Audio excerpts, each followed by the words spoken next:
The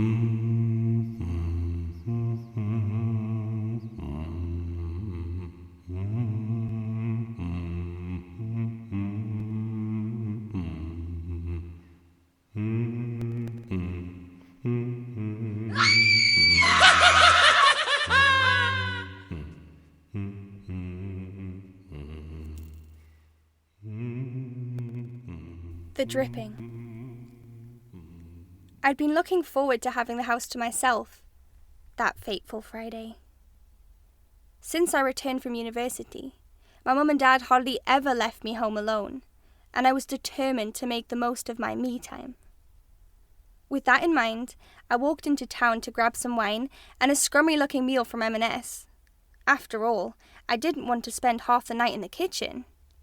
Instead, I intended to relax on the comfy sofa in front of the 60-inch screen, Netflix surfing and binge-watching the latest recommendations from my friends. I hardly ever have control of the big telly. If I want to watch my stuff, I retreat to my bedroom with my iPad or risk eye strain watching the tiny TV bracketed to the wall in the corner. I wandered around the town centre, browsing in the usual high street fashion stores. I needed a new dress for an upcoming reunion with my friends from uni, but being the fussy girl I am, I couldn't find anything I liked. While browsing a rack of dresses, out of the corner of my eye, I caught sight of a man looking intently at me. When I turned my head to look at him, he quickly turned away. I noticed he was wearing a distinctive olive green coat which looked expensive. Beyond that, I've little recollection of the man. I continued searching for that elusive dress, treading along the high street, popping in and out of Next, Zara, etc. Inexplicably, I began to feel a little uncomfortable. Something compelled me to look back along the street I'd just walked down. The olive green jacket was just a few yards away from me, and the man wearing it stopped abruptly and turned away to look through the window of a pret-a-manger sandwich shop. A shiver ran involuntarily down my spine, and I walked on, quickening my pace as I did so. Periodically, I looked behind me as I walked to the Marks and Spencers at the top of the high street. But thankfully, there was no sign of the olive green jacket and its wearer. My uneasiness gradually disappeared as each backward glance failed to reveal my temporary stalker. I eventually thought it was all probably very innocent, something and nothing. I bought my TV dinner and wine and headed out of the town centre towards home.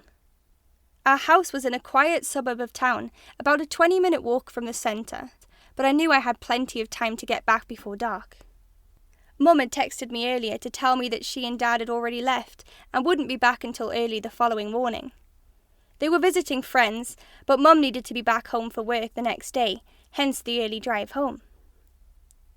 As I walked along the leafy streets, I occasionally checked behind me.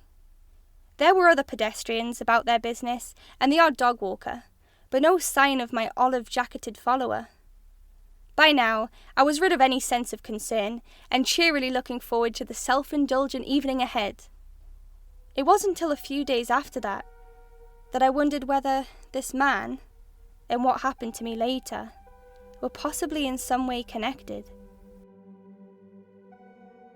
I unlocked the front door and immediately heard Toby's baritone bark and the patter of his feet as he scuttled excitedly across the laminate floor to greet me.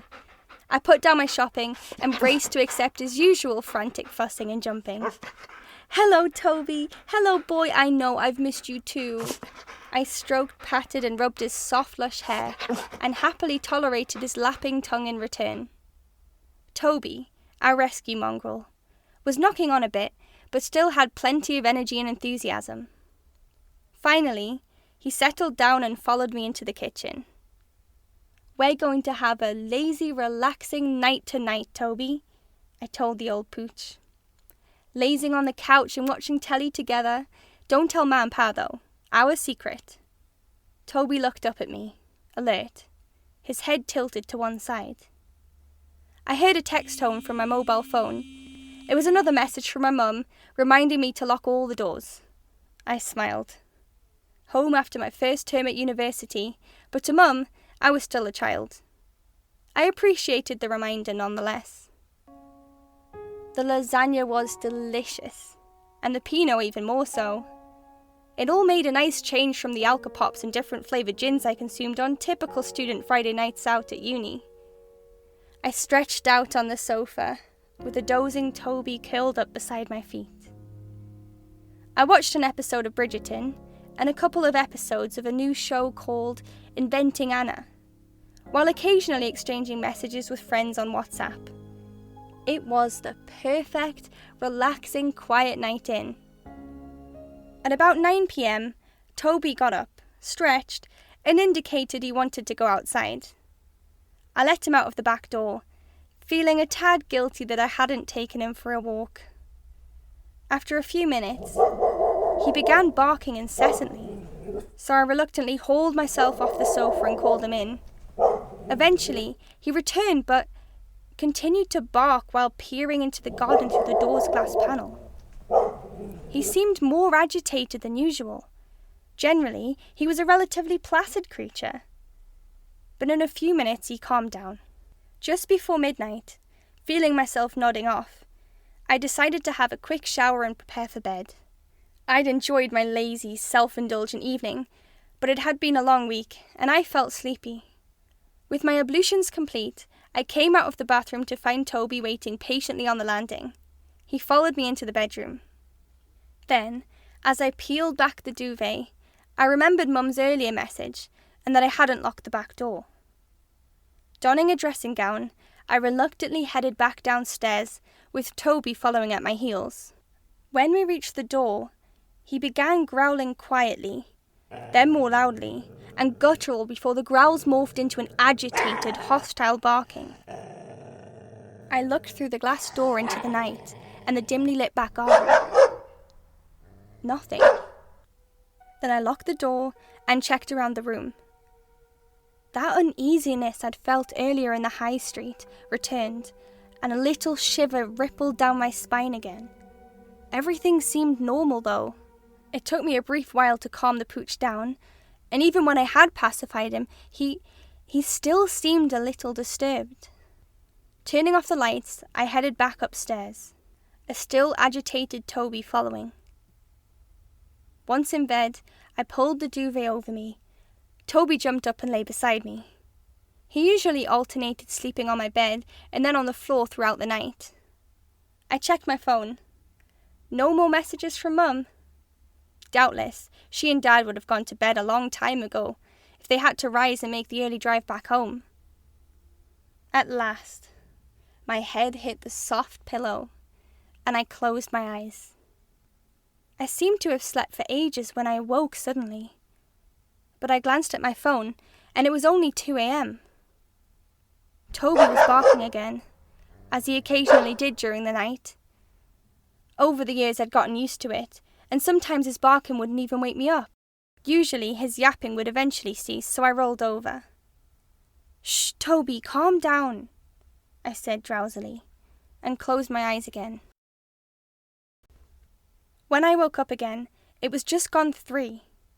Then slowly coming around, I fancied I'd heard a noise coming from the bathroom. It sounded like rapidly dripping water. Had I not turned off the shower properly, and was the water dripping from the shower head? I was so weary and half asleep, though, that I wasn't thinking clearly. I may even have felt I'd been dreaming it. Perhaps that's why I closed my eyes and tried to sleep again. Had I not felt so soporific, maybe I would have pondered why.